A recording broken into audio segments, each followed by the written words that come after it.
Bonjour à tous. Je suis ravi de vous voir tous. Je m'appelle Clara Lang et je viens de Aha. Je suis à Berlin maintenant. Et nous commençons aujourd'hui avec la troisième session de notre euh, série de renforcement de capacité pour le CCNUCC. Nous avons commencé en avril, je crois, avec la première session et nous avons parlé avec quelques participants qui viennent des organisations paysannes en Afrique pour les processus de COP. Et aujourd'hui, nous allons parler du rôle des organisations paysannes. Et vous pouvez maintenant voir comment vous pouvez intervenir et faire du travail utile. Donc, vous remercie tous de vous être rejoints. Je vous demande de bien vouloir pas couper votre micro, sauf si vous voulez Hold a presentation for dire quelque about chose.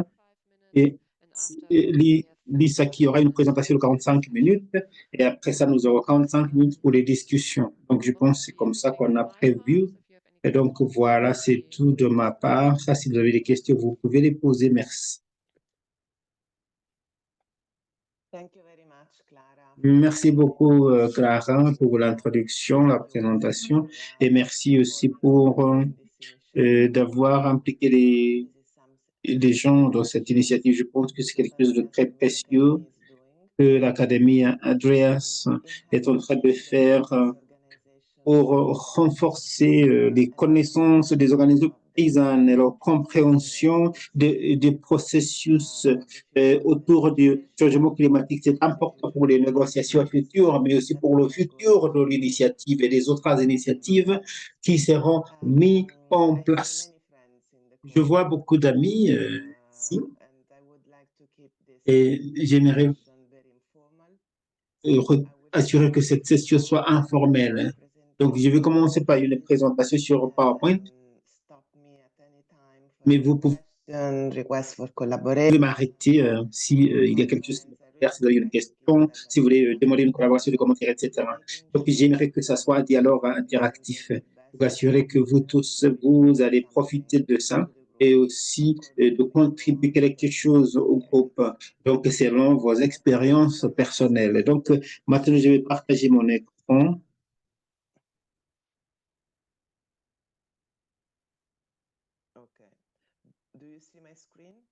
Voilà. Est-ce que vous voyez mon écran? Est-ce que vous voyez mon écran? Oui. OK. Donc, comme je disais, ça va être une discussion très formelle et je vais commencer par vous donner quelques informations de contexte et que vous avez déjà reçu quelques sessions avant celle-ci. Donc, dans ce processus où vous avez donné la description du processus de CCUNCC et là où nous sommes, jusqu'à là où nous sommes, mais nos attentes envers le COP 28. Et comme ça, si vous avez des questions, je suis ravi de pouvoir répondre selon les connaissances que j'ai. J'aimerais commencer de COP 27. Pourquoi? Parce que ces réunions, ce sont tout simplement des événements. Ce sont les sessions de négociation. Ce qui se fait autour de ces sessions de négociation, c'est vraiment un événement. Mais est-ce que je peux vous demander de bien vouloir couper votre micro? Eric, votre microphone. Non, je ne peux pas continuer, on ne va pas pouvoir s'entendre. Donc, le CCU, le CCNUC, c'est un processus qui ne s'arrête pas entre les COP. Nous avons commencé à travailler sur le COP 28 et pendant le COP 27. Et le processus qui dure une année. Et nous travaillons déjà vers le COP 29, COP 30. Ça, c'est très important pour vous de savoir parce que nous devons considérer la planification hors de l'année pour avoir de l'espace dans nos organisations, dans nos plans de travail, pour attirer l'attention sur les questions, les processus, sur le climat.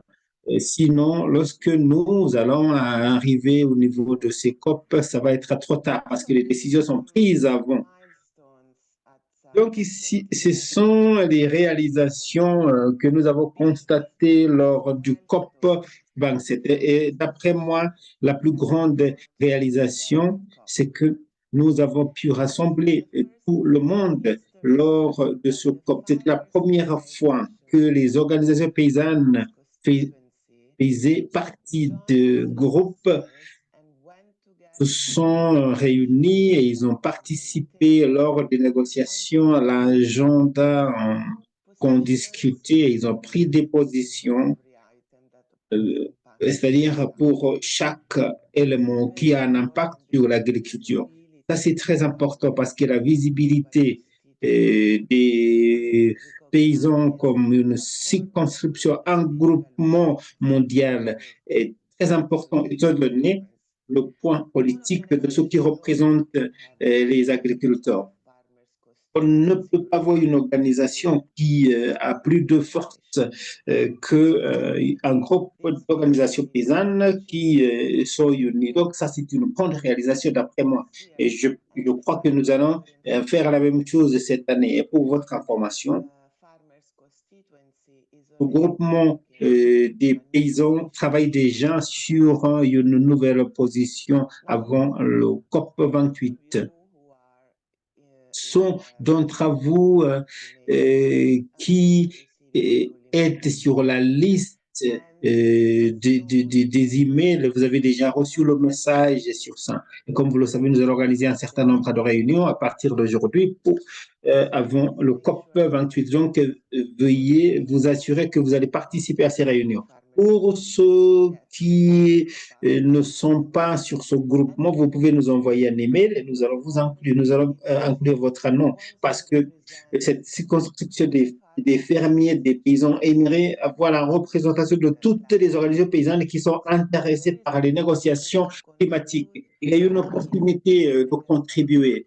Donc, je vous invite à prendre la première étape et de nous contacter. Donc, avec la position des organisations paysannes, nous avons, lors du COP 27, nous avons aussi pu influencer la décision du COP. C'est-à-dire le document qui est venu des négociations lors du COP. Hein, le point le plus important, le résultat le plus important que nous avons réalisé, c'était l'établissement des, des, du travail conjoint de Cham et le Cheikh sur l'agriculture et la sécurité alimentaire. Parce que ça, c'est important.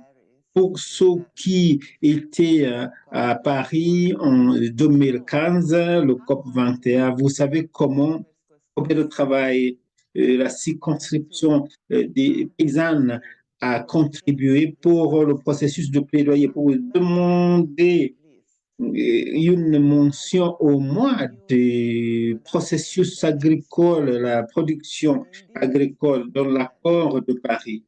Et nous avons pu atteindre cet objectif. Ça, c'était très important parce que quand on a été mentionné, c'est-à-dire on a mentionné la production agricole et la sécurité alimentaire dans nos préambules et dans l'article numéro 2, avec cette mention, il y a un mécanisme qu'on a mis en place pour parler de comment faire la mise en œuvre des accords de Paris de l'agriculture. Et cela a été fait à travers le groupe spécifique de colonies qui a été formé. Mais c'est un groupe qui était censé venir l'année passée. C'est pour ça que c'était très important pour nous d'avoir un autre groupe de travail ou un autre mécanisme qui va continuer à poursuivre le travail en agriculture, la sécurité alimentaire, etc. Donc, l'établissement du groupe conjoint de Sharm el-Sheikh sur l'agriculture, c'était vraiment une grande réalisation qui est on reconnaît la contribution des fermiers dans les sessions, partout où nous avons participé dans les sessions parallèles.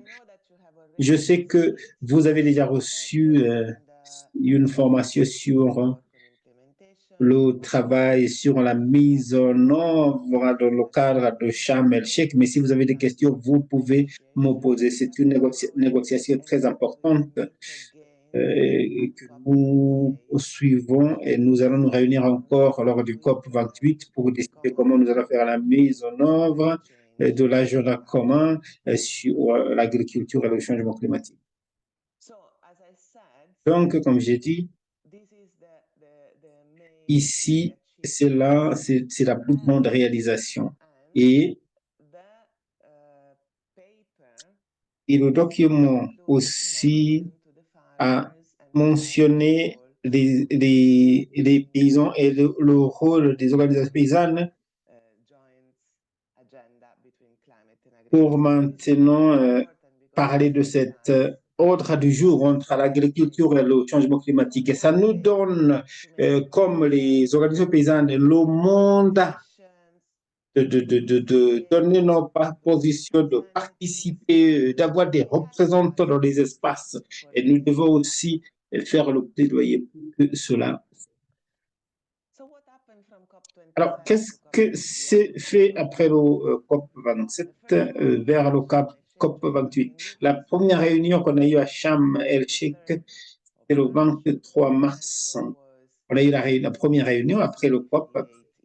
Et puis, on a eu le SB 58 à Bonn. C'était vraiment, c'était une réunion à mi-parcours, donc c'est-à-dire entre les deux COP. Et c'est une réunion organisée chaque année lors du COP, c'est-à-dire la siège de CCNUCC. Et c'est pour voir comment nous avons clôturé le COP précédent et comment on va ouvrir le COP suivant. C'est vraiment très technique et politique et aussi c'est ici où on définit les priorités pour le COP suivant. C'est on se met d'accord sur ces priorités. Et en fait, comme vous le voyez, certaines priorités sont liées au travail fait par les paysans. Quelque chose qui est lié aux négociations de COP1, c'est ce qui se fait au niveau de l'agenda 2030 sur le développement durable et les ODD. Et donc, tout ce qui se fait sous cet agenda, et jusqu'ici, nous allons revenir sur ce point, mais il y a 2-3 moments lors de l'année quand les deux sur le COP et les ODD seront mis ensemble. En analysant les systèmes alimentaires, il y aura un sommet.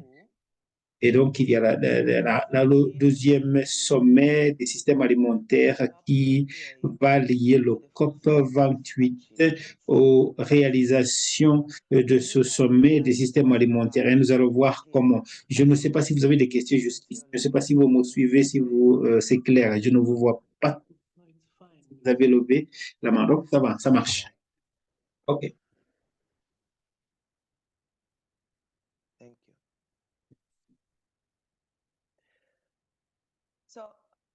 Donc, ici, voilà, c'est l'ordre du jour de CCNUFCC. C'est-à-dire, c'est l'organisation qui est le cadre de la Convention sur le changement climatique. Ce sont des négociations continues parmi les parties qui sont les pays et les États membres des Nations Unies. Donc, ici, c'est un processus continu de négociations qu'on a chaque année. Et on organise ces événements chaque année pour continuer avec les négociations, comme j'ai dit. Ce qui se fait à Dubaï, c'est que le COP 28, c'est la conférence des parties, aura lieu le 30 novembre au 12 décembre. Mais il y a aussi les sous-négociations qui sont organisées au sein de CCNUCC. Par exemple, il y a eu une session sur la conférence des parties qui va s'adresser à la mise en œuvre de l'accord de Kyoto, donc le protocole de Kyoto qu'on appelle CMP 18. Il y a aussi la 5e session de la conférence des parties de l'accord de Paris, donc CMA 5, et il y a le fameux SABSTA, c'est-à-dire c'est l'organe subsidiaire pour le Conseil scientifique et technologique. C'est très important parce que SABSTA, c'est l'organe sur lequel toutes les négociations du domaine agricole se font. Donc, pour les économies et le groupe du travail conjoint sur le changement climatique et l'agriculture qui a été établi à Sharm el-Sheikh sont sous SABSTA. Et puis, il y aura le SBI, donc, c'est-à-dire c'est l'organe subsidiaire pour la mise en œuvre, c'est un autre organisme et un groupe de travail, je dirais, où il y a des parties. Et ici, c'est un organisme qui est chargé de la mise en œuvre des accords de Paris. Et ils vont se rencontrer du 30 novembre au 6 décembre.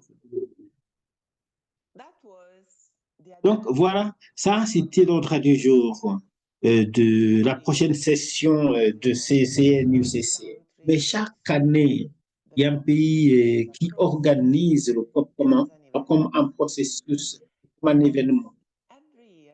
Et chaque année, le pays a l'opportunité d'organiser un agenda, donc l'ordre du jour, lié au changement climatique, bien sûr. Donc, les négociations de changement climatique, bien entendu, pour se mettre d'accord sur les priorités, les événements, les façons de faire la mise en œuvre de cet agenda politique. Et ça, c'est aussi important que les négociations. Et ici, Diane, veuillez couper votre micro. Veuillez couper votre micro. Veuillez couper votre micro. Donc, je disais que l'agenda sur la présidence du COP est très, très important. Premièrement, parce que la présidence peut facilement mobiliser les fonds. Et donc, toutes les initiatives et les priorités qui sont déterminées par la présidence sont vraiment derrière l'influence du développement des négociations pour les événements futurs. Vous aurez l'impression que les deux ne sont pas liés, hein, c'est-à-dire on a la présidence et l'agenda de CCNUCC. Mais ce n'est pas vrai parce que la présidence est capable d'avoir une influence sur l'agenda politique et nous allons voir comment, et nous allons voir comment ça c'est une opportunité pour nous. Par exemple, les priorités présidence qui est maintenant dans les mains des Émirats unis va encourager la transformation systémique des systèmes alimentaires en lançant un engagement et des initiatives par les pays, et les entreprises, et les innovations, le secteur financier, les consommateurs et les agriculteurs. Donc ici, vraiment, nous devons participer. Ils sont en train de déterminer l'agenda pour nous aussi.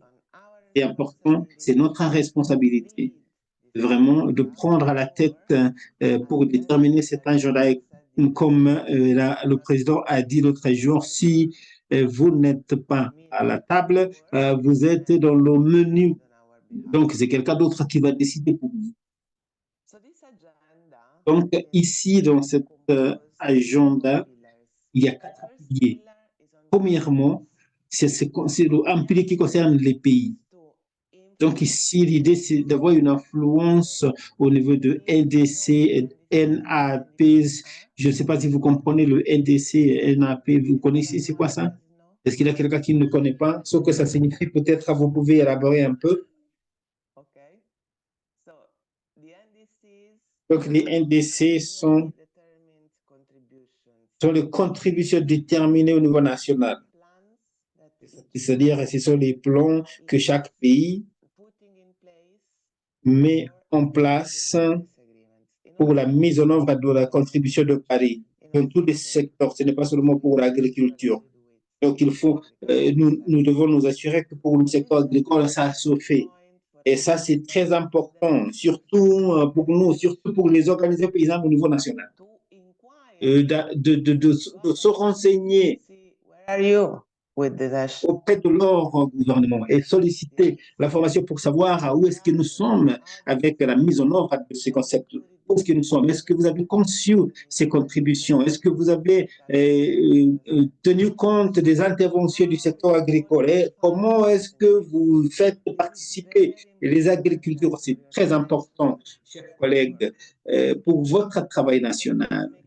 Donc, veuillez vous assurer que vous êtes en contact avec votre gouvernement et assurer que les contributions déterminées au niveau national pour la mise en œuvre des accords de Paris de votre pays doivent considérer les points de vue des agriculteurs.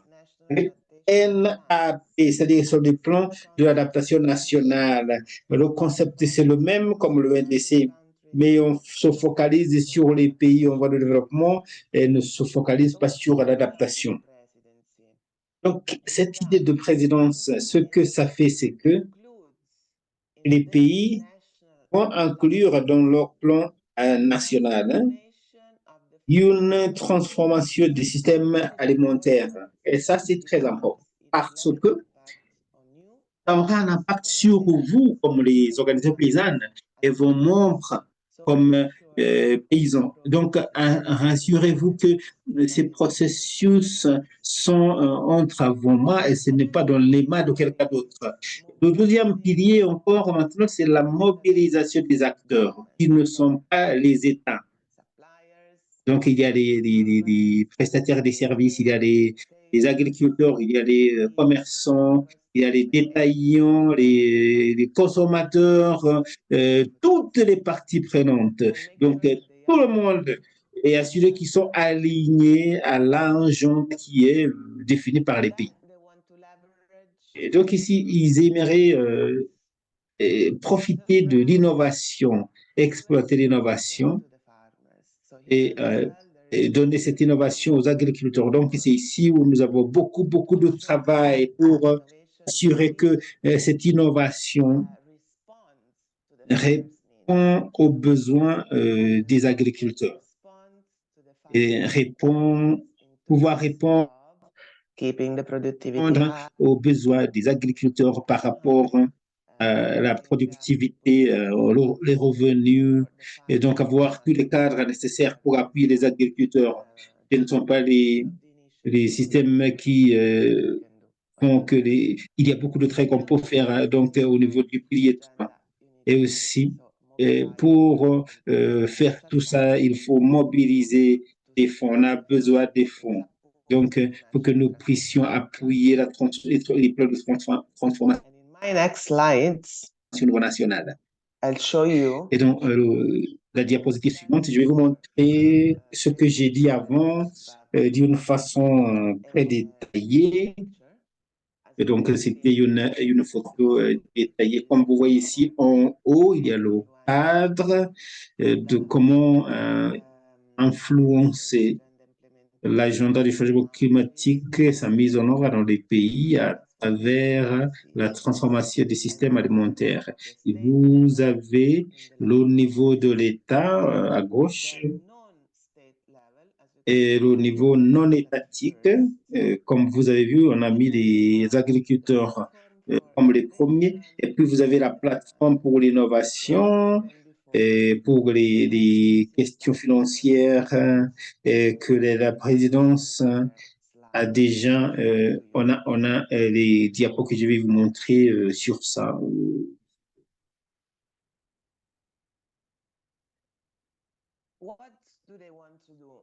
Qu'est-ce qu'ils veulent atteindre?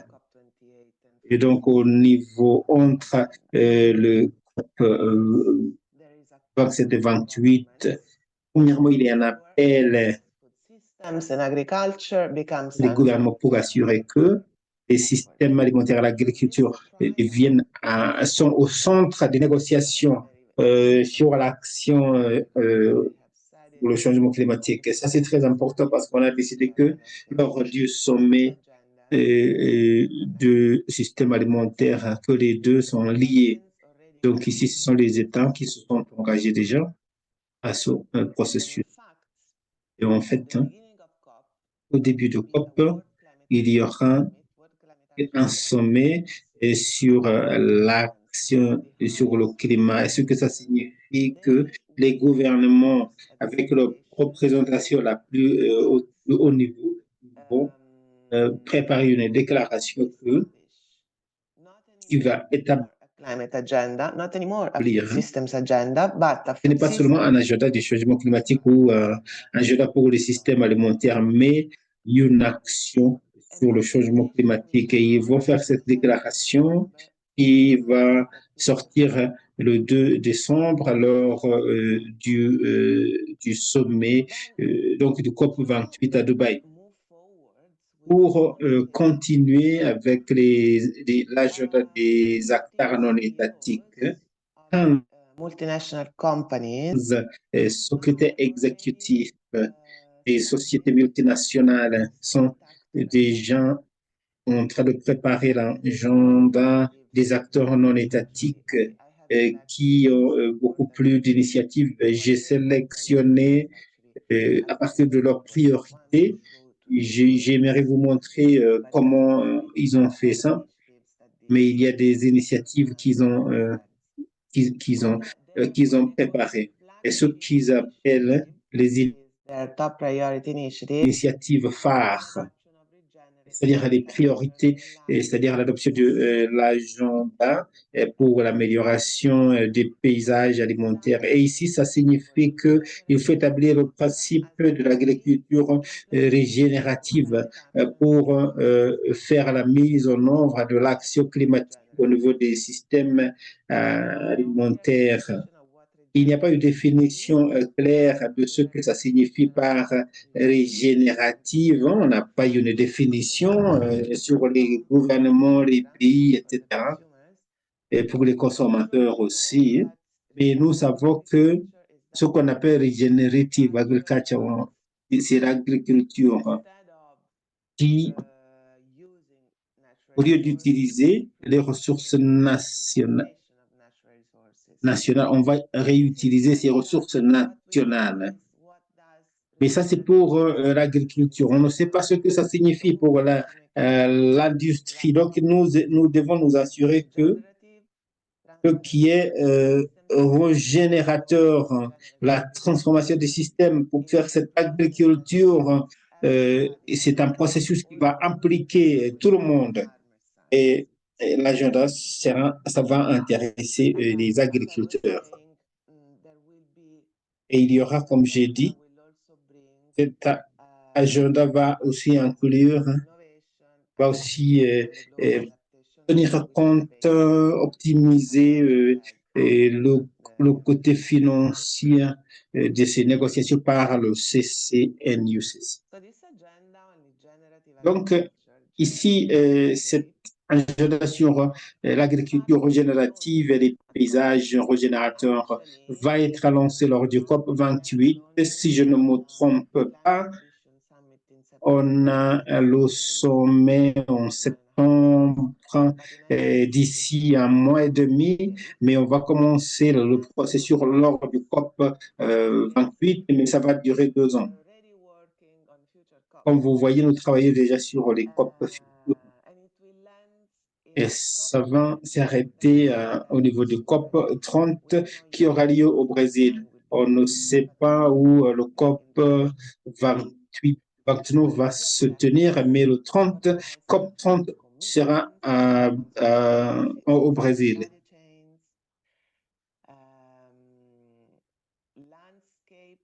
Alors, c'est-à-dire l'approche du paysage, c'est-à-dire ce n'est pas une approche par rapport à, à- aux parties isolées. Et il y a déjà des défis qui existent et que nous cherchons toujours à surmonter les KPI qui devraient être déterminés. Le cadre que l'initiative sera ancré et aussi les délais qui devraient être annoncés au niveau de COP. Nous ne connaissons pas cela, mais cela devrait être 2 années. Et nous reconnaissons que c'est notre opportunité d'influencer cet agenda.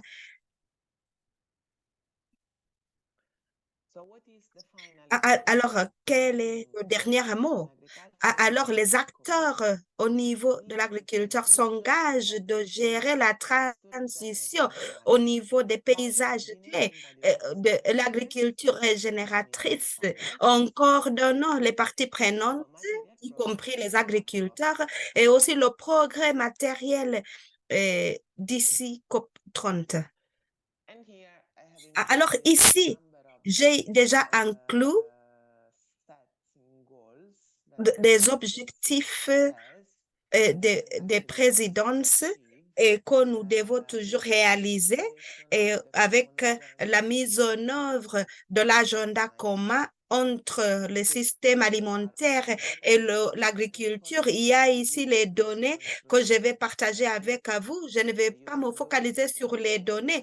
Peut-être vous allez les lire plus tard, mais à gauche, nous avons ce qui justifie cet agenda et quels sont les niveaux du changement systémique et qui devraient être utilisés. Il y a le côté politique, le côté des acteurs non étatiques, l'innovation et aussi le capital. Et puis, il y a les données fournies et par rapport à l'agriculture et le climat.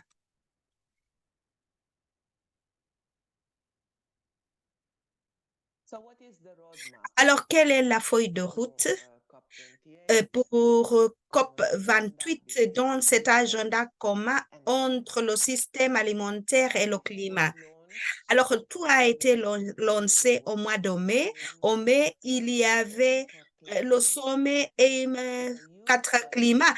C'est vraiment une grande coalition qui comprend 40 gouvernements avec beaucoup de parties prenantes qui a été lancée 2 années passées et le premier sommet à New York était à New York et cela a été conçu comme coalition pour soutenir la mise en œuvre du sommet de système alimentaire parce que alors lier les deux agendas est lié au climat.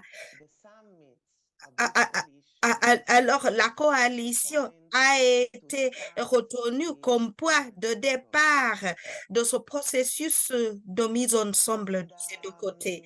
Alors, deuxième pilier, oui, peut-être il y avait le sommet africain au mois de juin de l'engrais. Mais le moment au niveau mondial était au niveau de la FAO où le système alimentaire de l'ONU a établi le bilan, c'est-à-dire qu'est-ce que les pays ont fait dès le sommet des systèmes alimentaires jusqu'à cette année. Ici, les résultats de ce sommet et, et que le climat est important pour la transformation des systèmes alimentaires. Et puis, l'autre événement mondial sera au niveau de UNGA au mois de septembre, où il y aura les appels sur les ambitions du climat appelé par le secrétaire général et puis nous avons COP28. Alors, il y a plusieurs réunions qui vont aboutir au COP28 pour s'assurer qu'à son niveau, toute l'agenda de système alimentaire et le climat est déjà établi. Alors, cela veut dire qu'une fois que nous avons cela, il y aura vraiment l'influence au niveau juridique. Alors, ce que nous devons faire, c'est participer dans les réunions par rapport à la communauté agricole, organiser des réunions bilatérales, ainsi de suite. Alors, voici l'information que je vous présente. C'est vraiment les journées thématiques du COP et comment le COP est structuré. Comme vous le voyez, l'ouverture sera le 30 novembre et puis il y aura le sommet de l'action mondiale sur le climat. Et c'est ici où les chefs d'État se réuniront et c'est ici où la déclaration sur le système alimentaire et le climat seront adoptées. Et puis, il y aura d'autres journées thématiques et comme ça, les négociations principales, les communications principales seront toujours communiquées pendant les autres jours. Et comme ça, le 3 décembre, c'est pour la santé, l'aide et la paix, et cela est lié au conflit de Ukraine et surtout l'impact de cette guerre. Le quatrième, c'est la finance, commerce, l'égalité genre et la redevabilité. 5 décembre, c'est l'énergie, l'industrie et la transition. La transition, même dans le secteur agricole. Le 6 décembre, il y aura l'action multiniveau et il y a aussi le transport. Oui. Alors, le 7 décembre, alors le COP sera clôturé et puis le 8 décembre, la jeunesse, les enfants, l'éducation, compétences neuves, la nature, l'utilisation foncière et les océans. Et puis, l'audit, c'est l'agriculture, alimentation, etc. Et puis, les 2 jours qui restent seront toujours pour les négociations finales ou les dernières négociations. Et peut-être les activités seront pour les parties prenantes. Alors, quels sont les thèmes transversaux? Ce sont toujours les mêmes. La technologie et l'innovation, la finance, l'inclusion et les communautés. Et ce sont vraiment les choses les plus importantes pour la présidence. Et comme ça, ils vont le mettre en œuvre dans toutes les initiatives, les activités qu'ils vont organiser. Alors, je vous montre une initiative et c'est pour les systèmes alimentaires. Mais comme je vous ai dit, il y aura beaucoup de choses. Le 10 décembre, c'est par rapport à l'agriculture et tous les autres, il y aura toujours les thèmes transversaux, il y a toujours les négociations pour accroître le financement. Et ici, lorsque je parle de finance, c'est la finance privée, parce que la finance publique, souvent, cible CNUCC, l'agenda de CNUCC. Et ici, c'est GF etc. Le fonds d'adaptation, etc. Alors, ce financement qui est public met en œuvre l'agenda de CNUCC. D'autres initiatives sont financées souvent par l'argent privé et des philanthropes. Et c'est ça qu'on va faire ici. Et il y a bien sûr l'innovation qui est du secteur privé. Et puis, nous avons l'inclusion des parties prenantes et l'inclusion aussi des communautés. Et les communautés sont nos partenaires.